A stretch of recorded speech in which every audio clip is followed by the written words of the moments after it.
사실상 봉쇄된 호르무즈 해협의 선박 통행을 위해 트럼프 대통령이 안보 청구서를 내밀었습니다. 우리나라를 비롯한 5개의 나라를 거론하면서 군함을 파견해 호위해달라는 건데요. 우리 정부의 고민이 깊어지고 있습니다. 관련해서 백승훈 한국외대 중동연구소 전임연구원과 자세하게 분석해 보겠습니다. 어서 오세요. 네, 안녕하십니까. 네. 말씀드린 것처럼 트럼프 대통령이 SNS로 호르무즈 해협에 군함을 보내달라 이런 취지의 글을 올렸는데 그러면서 5개 나라를 거론을 했습니다. 근데 바라건대 호프풀리라고 얘기를 했기 때문에 아직 공식 요청은 아닌데 곧 공식 요청하겠습니까? 네, 뭐 트럼프 대통령이 이게 뭐 지금 공식 요청 전에 이제 어떻게 보면 시그널을 그 사인을 보낸 거라고 보시면 될 것 같고 우리 정부에서도 아마 미국 그 동맹국인 미국의 요청에 마냥 거부는 할 수 없는 상황에서 지금 고민이 깊어지고 있는 상황이라 보면 될 것 같습니다. 예, 근데 지난주만 해도 트럼프 대통령이 그 추가적인 뭐 군함 파견 필요 없다는 취지의 이야기를 했었는데 지금 상황에서 많이 좀 급박한가 봐요? 네, 지금 어찌됐건 호르무즈 해협이 이란이 막은 것은 아니지만 뭐 기뢰를 기뢰를 진짜 설치했는지 안 했는지 좀 더 봐야 되지만 어찌됐건 호르무즈 해협을 봉쇄한 거랑 똑같은 효과가 지금 나오고 있지 않습니까? 그리고 계속 유가는 올라가고 있으니 지금 트럼프 행정부가 얘기하는 또 이 호르무즈 해협을 뚫어내는 그 작전을 미국 혼자 감당하기에는 좀 위험 요소가 되게 많거든요. 그래서 여러 가지 상황 때문에 트럼프 대통령이 국제사회의 참여와 조금 이런 책임 분담, 그다음에 비용 분담을 위해서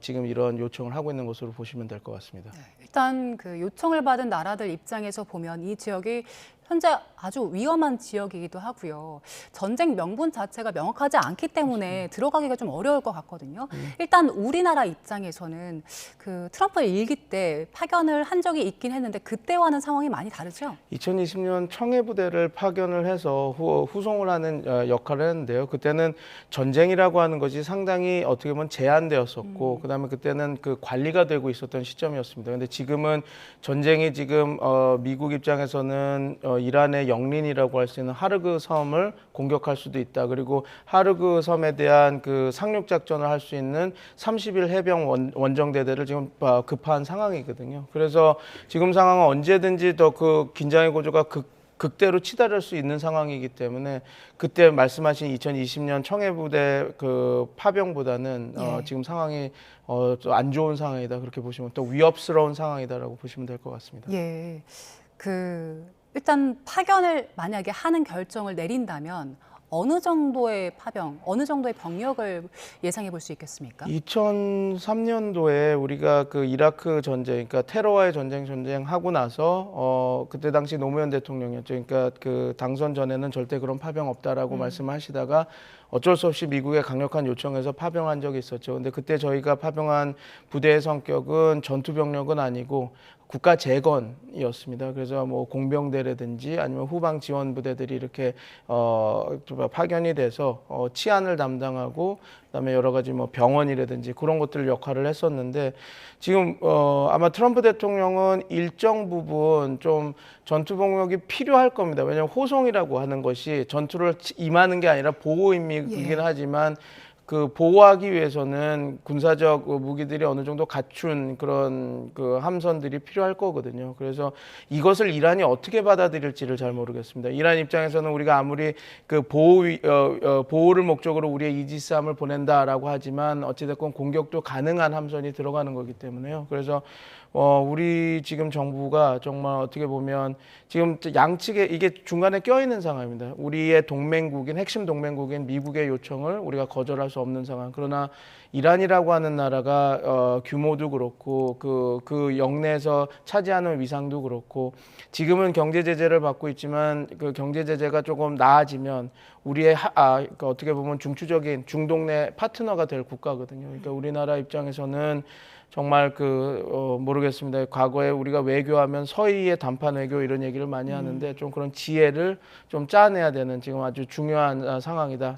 지금 그렇다 이렇게 보시면 될 것 같습니다. 예, 또 미국과의 관계를 고려했을 때 또 파견을 안 하고 모른 척하기도 어려운 상황인데 만약에 파견을 하지 않을 경우에 그 경우에 대한 대책도 좀 세워놔야 될 것 같은데 미국에는 또 어떤 명분으로 이야기할 수 있겠습니까?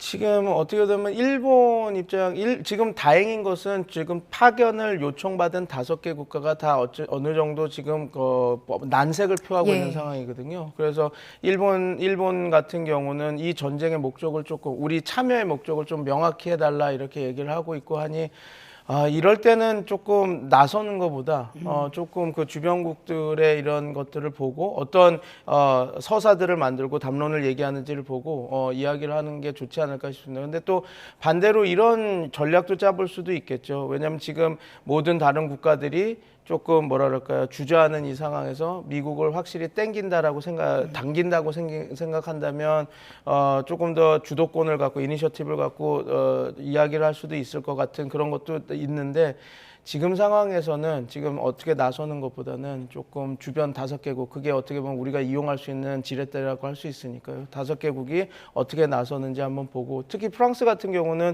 최근 이 미국의 요청 전에 이란과 협상을 통해서 자기 선박을 좀 안정스럽게 빼낼 수 있게 해달라 그런 협상을 하고 있었으니까 예. 아마 프랑스 쪽이 가장 미국과 좀 대립을 하면서 협상을 이어갈 텐데 어디까지 파병을 하고 할지 이야기를 할 텐데 우리는 그렇게 강경하게 나갈 국가도 있고 하니 어느 정도 중간에서 미국의 어떻게 보면 모나지 않게 튀어나지 않게 이렇게 하는 것도 지금 상황에서는 가장 위험 요소를 줄이고 할 수 있는 전략을 짤 수 있는 상황이다 이렇게 보시면 될 것 같습니다. 네, 네. 상황이 워낙에 복잡하다 보니까 그 전략 자체도 여러 가지 시나리오를 만들어내야 될 것 같은데 이란 측에서 그 호르무즈 해협 전면적으로 다 봉쇄하는 게 아니라 선별적으로 봉쇄하는 쪽으로 가닥을 잡은 것 같더라고요. 그래서 지금 뭐 튀르키예나 인도 선박까지는 그쪽을 오갈 수가 있는 상황이고 앞서 말씀해 주신 것처럼 프랑스도 이와 관련해서 협의를 나누고 있는 상황인데 이란이 선별적인 통제로 가닥을 잡은 배경은 어떤 거라고 보십니까? 왜냐하면 국제사회에서 너무 고립이 되고 있는 상황이었기 때문에 그렇습니다. 지금 최근 하마스 며칠 전이죠. 어떻게 보면 이란의 대리전 세력이라고 했던 하마스조차도 이렇게 전쟁을 확대해가지고 전쟁 비용을 올리는 전략은 알겠는데 이런 식으로 계속 공격을 하다 가면 우린 완전히 고립되고 그렇게 고립되면 그건 미국이 원하는 방식이 된다라고 이렇게 메시지를 보냈으니까 자기 편이었던 그런 세력에서도 그렇게 이야기가 나오니 이란 입장에서는 지금 어떤 외교 전략 차원에서 그래서 외교적 지렛대를 높이기 위해서는 그냥 선별적인 그리고 또 다른 호혜적인 조치들을 취해야 된다라고 하는 판단이 섰기 때문에 예. 그래도 국제사회에서 이란의 편을 좀 들어줬던 튀르키예나 인도 같은 경우는 이렇게 선별적으로 통과할 수 있게 도와주고 프랑스나 다른 국가들도 협상을 와서 이렇게 이야기가 되는 국가들에게는 그런 것들을 제공하겠다 이런 이야기를 하고 있는 것 같습니다. 근데 그렇게 된다면 아마 우리가 너무 걱정할 필요가 없는 거는 기뢰 설치는 되게 제한적으로 할 겁니다. 왜냐하면 기뢰라고 하는 것이 한번 뿌려지게 되면 그런 식으로 선별적인 통과가 쉽지 않거든요. 왜냐하면 그렇기 때문에 기뢰도 확실히 자기네들이 심은 곳을 파악할 수 있는 계류 기뢰나 아니면 어떤 통제 가능한 식의 기뢰 설치가 될 거니까 우리가 우려했던 것처럼 뭐 6개월, 8개월 완전히 여기에 죽음의 계곡이 돼서 누구도 통제할 수 없고 어디에 기뢰가 떠 있는지도 모르는 그런 상태의 그런 혼돈 상태는 되지 않을 것으로 좀 판단하고 있습니다. 이란 측에서 선별 통제 나선 게 트럼프 입장에서는 기뢰 설치 같은 것들이 사실상 어려워진 상황이기 때문에 긍정적인 요소로 볼 수 있습니까? 아니면 이란 측에는 이게 지렛대가 될 수 있기 때문에 부정적인 요소로 볼 수 있습니까? 아마 양면이 다 저는 공존한다고 봅니다. 이란 입장에서는 지금 2,000개에서 6,000개의 기뢰가 있다고 하니 이게 지금 상황에서는 호르무즈 봉쇄를 이란이 통제를 하면서 자기네들이 얻을 수 있는 협상 수단으로 이렇게 쓰겠다라고 하는 것이 지금 보여지는데 만약에 이것을 미국 정부가 잘못 파악해서 이게 한계가 있으니까 우리가 더 밀어붙여도 이란 측에서 못하겠구나 해서 압박을 하게 된다면 또 이란 입장에서는 또 이거를 엔드 게임이다 이제 끝났구나 생각하면 또 기뢰를 확 풀 수 있는 상황이 있어서 지금 상황은 앵커님 말씀하신 대로 좀 어느 정도 통제가 되니까 지금 협상 의지가 있지만 협상 여지가 있지만 만약에 트럼프 대통령이 이거를 좀 이란을 낮게 보고 이거 이란 할 수 없으니까 저러는 거다 판단해서 더 강력하게 압박을 하다가는 또 이 국면이 또 다른 좀 더 심각하게 흐를 수 있는 상황도 있습니다. 예, 지난주에 미군이 이란의 하르그 섬 공습을 했잖아요. 거기가 이란 전쟁 자금줄 역할을 하는 지역이라고 하던데, 근데 트럼프 대통령이 그 공습 이후의 발언을 보면 일단 군사 목표물은 완전히 제거를 했다고 했는데 석유 인프라에 대해서는 건들지 않았다라고 했잖아요. 근데 또 그 이후의 발언을 보면요, 재미 삼아서 몇 번 더 할 수 있다 이런 얘기 했거든요. 뭐 트럼프 대통령의 캐릭터상 할 수 있는 발언이라고 하더라도 이 발언이 앞으로 석유 인프라를 건들 수도 있다는 발언을 볼 수 있습니까? 그 발언인데 재미삼아가 예. 저는 킨 것 같습니다. 왜냐하면 이걸 압박 수위로 올려가는 거거든요. 너네들이 하는 거를 봐서 이 석유, 니네들의 생명줄이라고 하는 것도 내가 공격할 수 있다라는 메시지를 던진 겁니다. 근데 이게 상당히 위험한, 어떻게 보면 위험 선택입니다. 그러니까 그 협상력을 극대화로 끌어올린 건 맞습니다. 앵커님이 말씀해 주신 것처럼 그 하르그 섬은 이란 석유 수출의 85%에서 90%를 담당하는 유류 터미널이라고 보시면 될 것 같거든요. 그래서 저기는 특이한 지역인 게 이란이 섬이 몇 개 있는데 담수가 있어서 예. 거기서 오래 거주할 수 있고 군사 작전도 할 수 있고, 그래서 저기가 그 석유 유류 터미널이기도 하지만 지금 미국이 때렸던 것은 해군력을 약화시키기 위한 목적도 있습니다. 왜냐하면 저기가 전략적 요충지이기 때문에 이라크, 쿠웨이트에 나오는 석유 유조선들이 나오는 입구에 있습니다. 그리고 카타르가 LNG를 생산하는데 천연가스 단일 광구 중에선 가장 큰 사우스파스 유전, 그러니까 남부 파스 LNG 유전이 거기서 가깝습니다. 그러니까 이란 입장에서는 기뢰 설치가 지금 유일한 어떻게 보면 효과적인 공격인데 그 기뢰 설치를 순식간에 빠르게 할 수가 있죠. 그래서 저기에 또 하르그 섬을 보호하기 위해서 기뢰 저장고들이 많습니다. 왜냐하면 상륙 작전을 하거나 그럴 때 기뢰를 빨리 풀어야 되니까. 예. 그래서 이번 공격은 뭐 유류시설 공격에 대한 위협도 있지만 어찌됐건 이란이 갖고 있는 기뢰 능력을 상당히 저하는 목적으로 공격을 했다고 봅니다. 그런데 이제 이 시그널은 이제 이란 입장에서는 좀 되게 심각하게 받아들였을 겁니다. 왜냐하면 하르그 섬에 대한 공격은 미국의 이전 행정부들도 카드에는 올려놓긴 했지만 한 번도 사용한 적이 없었거든요. 그러면 결국은 트럼프 대통령은 뭐 실례로 1979년도에 카터 대통령 때도 그 혁명 이후에 이란의 주미 대사관이 이제 그러니까 종명이 되고 인질이 잡혀 있을 때 여기가 생명줄이니 한번 여기에 대한 압박도 해볼까 하고 얘기가 나왔었는데 이거 위험하다고 안 한 적이 있거든요. 그래서 지금 하르그 섬에 대한 이런 공세를 올리는 것도 공격을 하겠다라는 거는 어떻게 보면 되게 위험한 겁니다. 근데 한 가지 이게 또 이렇게 볼 수 있을 것 같습니다. 좀 긍정적인 측면을 찾아보자면 하르그 섬을 공격하고 이걸 위협했다라는 것은 미국이 협상력을 극대치로 올리는 거거든요. 왜냐하면 이란 입장에서는 이건 영린이긴 하지만 영린이라고 하는 것은 그만큼 자기네들한테는 지켜야 되는 자산이니까 이걸 협상 카드로 쓰는 거죠.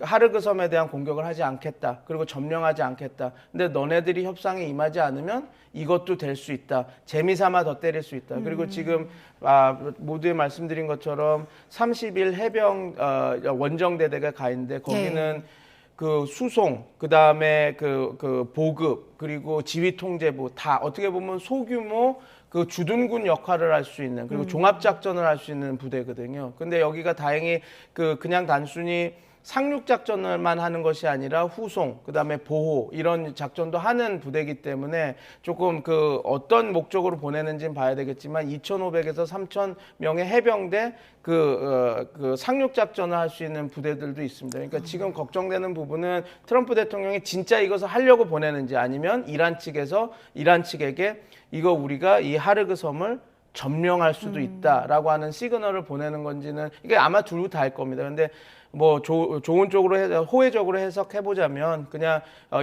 트럼프 대통령의 마지막 순간, 그러니까 이란의 협상을 위해서 너네들의 생명줄도 건들 수 있다. 우리가 이거를 탈환해서 상륙 부대를 보낼 수 있다. 어떻게 보면 이게 지상군 파견이 될 수 있거든요. 제한적이지만 그런 걸 시그널을 해서 어떤 협상 타결을 위한 극단으로 가고 있다라고 보면 좋을 것 같은데 제가 걱정되는 건 이게 실제로 해서 수복이나 공격이 이어지면 이게 또 전쟁이 좀 다른 국면으로 갈 수 있는 부분도 있어서 아마 이번 주가 아마 그 이란과 미국의 전쟁에서 핵심 분기점이 될 거다라고 저는 지금 보고 있습니다. 예, 하르그섬이 굉장히 많은 의미를 갖고 있는 곳이었는데, 네. 자 그리고 미국이 이라크에 있는 미국인들 대해서 철수령, 전면 철수해라 명령을 내렸거든요. 네네. 그 바그다드에 있는 대사관 건물이 헤즈볼라 공격을 받았고 또 반대로 그 걸프국에 있는 국가들도 이란 대해서 공격을 했더라고요. 일단 그 국가들은 부인을 하고 있습니다만 이란 측에서는 공격했다라고 주장을 하고 있거든요. 네. 결국에 이거 지금 중동 전쟁이 조금 더 다른 주변으로 확산을 하고 있는 겁니까? 그런 조짐이 지금 보이고 있죠. 이란 입장에서도 그 사우디아라비아나 아니면 UAE, 그러니까 전쟁 비용을 높이기 위해서 처음에는 상징적인 곳을 공격했습니다. 미군 부대, 예. 그러니까 주둔군을 공격했다가 지금 유류 시설이나 아니면 정유 시설까지 공격을 했거든요. 그래서 그런 위협 때문에 그 생산을 줄이고 이런 것도 벌어지고 있는데. 이제 이런 거죠. 그 주변 걸프 주변국들도 정유 시설에 대한 공격은 이건 영린입니다. 왜냐하면 그 쿠웨이트, 카타르 이런 석유를 파는 이 산유국들은 국가 재정의 85%를 석유를 판돈해서 하고 있거든요. 근데 그 시설에 대한 공격은 자기의 그 생명 자금줄, 경제를 위협하는 거지 않습니까? 그래서 그 사우디아라비아나 이런 그 UAE 이런 국들도 당연히 이란이 또 계속해서 이런 그 유전이나 아니면 자기네들의 생산 시설들 그런 경제 기반 시설들을 공격하면 응전을 할 수밖에 없겠죠. 그러나 뭐 이들이 그 지상군을 이란에 파견하거나 그렇게 돕는 것보다는 오히려 공군력이나 그런 어떤 미사일 전력으로 그 좀 제한된 자기네들이 통제할 수 있는 수준의 이란에 대한 그 압박으로 공격을 하지 이게 우발적인 사건으로 확전이 되게 이렇게 공격을 하진 않을 것으로 지금 보고 있습니다. 예, 지금 이란 사태가 이제 보름 넘어선 상황이기 때문에 이란 측에서도 또 미국 측에서도 출구 전략 빨리 찾고 싶은 상황일 텐데, 근데 그 외신 보도 보니까 백악관 안에서도 출구 전략을 놓고 좀 혼선이 있다라는 보도가 나오더라고요. 미국 입장에서 언제 또 어떻게 미국이 승리했다 이렇게 선언하는 게 최선의 방식일까요? 지금 말씀해 주신 대로 벤스 부통령은 하르그섬 공격에 대해서 적극 반대를 했다고 얘기를 하고 있고 지금 혼선이 벌어지죠. 왜냐하면 하르그섬을 공격하고 하는 것은 전선이 더 길어질 수 있는, 전쟁이 길어질 수 있는 측면도 있거든요. 근데 아마 트럼프 대통령도 지금 난해할 겁니다. 그러니까 출구 전략을 선언을 해야 되는데 지금 이란은 굴복할 기미는 보이지 않고 그러면 이제 본인이 가장 빠른, 가장 그래도 그럴싸한 출구 전략은 이거죠. 이미 여러 채 밝혔던 자기 셀프 승리 선언 그리고 출구입니다. 근데 셀프 선언을 하기 위해서는 어떤 성과물이 필요하거든요. 다행히 카메네이를 축출하긴 했지만, 그러니까 물론 이제 반감이 됐습니다. 아들 모스타바가 선출이 되면서 카메네이 축출은 좀 반감이 된 건 있지만 지금 본인들이 주장한 그 이란의 그 위협 전력, 드론이나 탄도 미사일 그리고 해군 전력은 거의 형해화가 된 상태거든요. 그럼 어떻게 보면 전쟁을 시작했을 때 목표는 상당히 저해가 된 겁니다. 근데 이제 여기서 그냥 나오기에는 좀 그러니 아마 이렇게 생각합니다. 지금 현재 이란이 가지고 있는 위협 전력은 거의 다 형해화가 됐는데 아마 기반 시설을 조금 더 때릴 겁니다. 그래서 주장하거는 이란이 갖고 있는 현재 위협도 와해가 됐지만 미래의 위협도 다 우리가 형해화시켰다. 이제 더 이상 드론이나 탄도미사일 생산 못할 거다. 뭐 이런 정도의 수준으로 공격하고 우리는 승리했다. 그러니까 이란은 이제 더 이상 우리의 위협이 되지 않는다라고 하지만 또 이란이 또 우리를 공격하려고 하는 위험 요소가 되면 내가 다시 돌아오겠다. 그런 식의 선언을 하고 출구 전략을 하는 게 가장 빠르고 미국이 현재 상황에서 할 수 있는 그리고 여태까지 그렇게 빌드업을 해왔기 때문에 그런 식으로 이렇게 출구 전략을 짜고 나가지 않을까 그렇게 생각합니다. 예, 이번 주가 이란 사태의 분기점이 될 수도 있는 시기이기 때문에 출구 전략에 대해서도 면밀히 살펴봐야겠습니다. 자, 지금까지 백승훈 한국외대 중동연구소 전임연구원과 함께 분석해봤습니다. 고맙습니다. 감사합니다.